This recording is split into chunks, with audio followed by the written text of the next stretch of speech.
parang gusto ko suyuin niya ako, hindi niya ako sinusuyo, kaya hindi ko na lang siya nire-replyan. Kung gusto mong suyuin ka, manuyo ka. And eto na!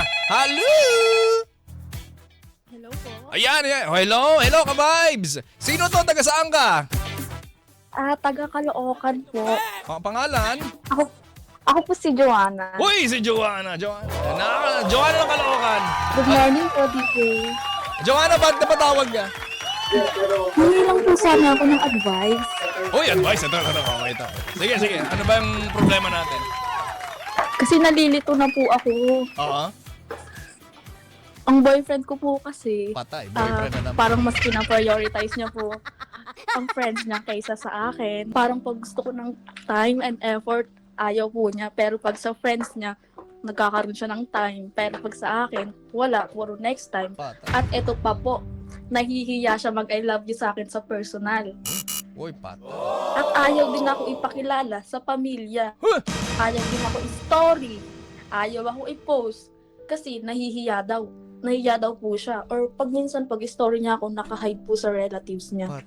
Masakit po kasi sa puso DJ Kiko. Sino matutuwa ng ganyan, di ba? Ilan taon na kayo itong boyfriend mo? Isang buwan pa lang po. Uy, isang buwan pa lang pala! Eh, gano'n lang katagal kayong magkakilala nito? Pero matagal na po kami magkakilala, mga 3 years na, ganun. Parang isang buwan lang naging official. Okay. Eh, sa 3 Pero- taon na yun, talaga bang kilala mo talaga tong lalaking to? Oo naman, kasi parang magkasama po kami lagi, ganun. Oo.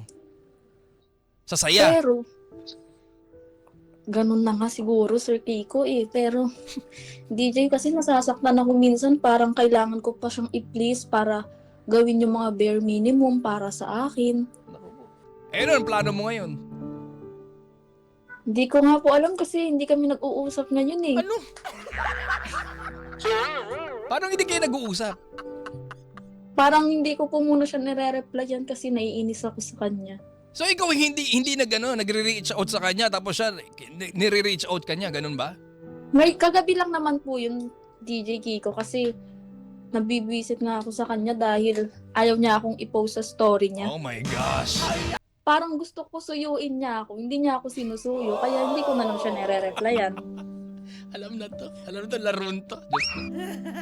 Sa totoo lang, Joanna, ng Caloocan, parang sa dating kasi ng kwento mo, parehas kayong hindi pa handa sa pinasok nyong sitwasyon, di ba? Hindi ba? Kasi ikaw, basehan mo, pag mahal ka, kailangan nakapost ka. Eh paano naman, sabihin natin, tingnan naman natin yung side ni boyfriend mo. Na pagdating naman sa kanya, hindi naman siya talaga nonchalant lang siya. Hindi siya pala post.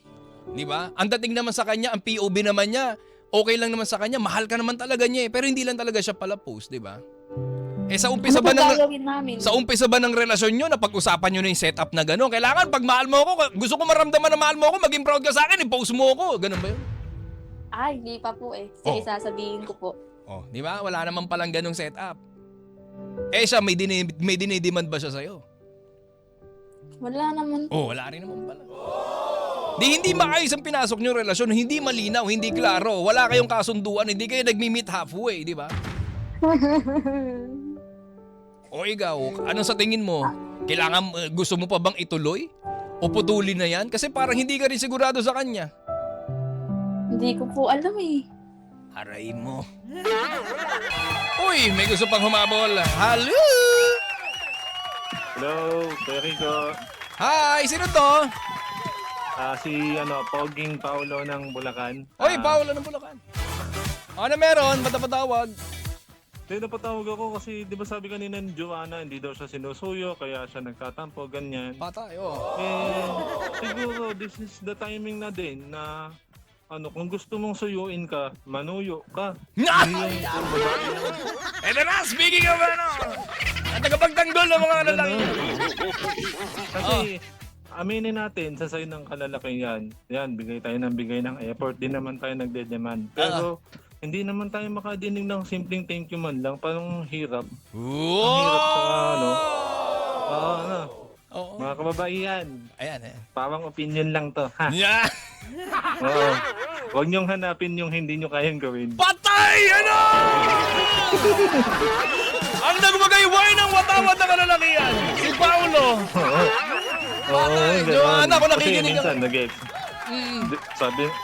sabi ng mga kababaihan, wag daw masyadong mag-expect para di masaktan. Oo. Wag ka masyadong mag-expect na susuyuin ka. Patay! Ano ba yun? Yari ka, Joanna! May pumalag sa'yo! Kung ano... Oh, teka, easy.